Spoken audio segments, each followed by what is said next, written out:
How to add watermark in Instagram Reels. So first of all, let's go ahead and open up our Instagram app. Okay, now what I'm gonna do, I'm gonna click the plus button and at the below middle. Okay, now what I'm gonna do, I'm gonna see like a window, a little bit window with the four options: post, story, reel, live. So I'm gonna select the reel. Now what I'm gonna do, I'm gonna select the video that I want to add the watermark. Okay, let's say for example this video. Afterwards, I'm gonna hit next again at the top. Afterwards, after you hit next, you're gonna just go ahead into the text at the top right, the last option. Okay, and you're gonna type, for example, Adam.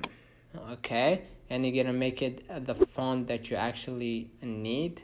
Okay, so for example, something like this. Okay, and we make it small so no one catches it, but you can add your name or even your username to this reel. Afterwards, you're gonna hit next again.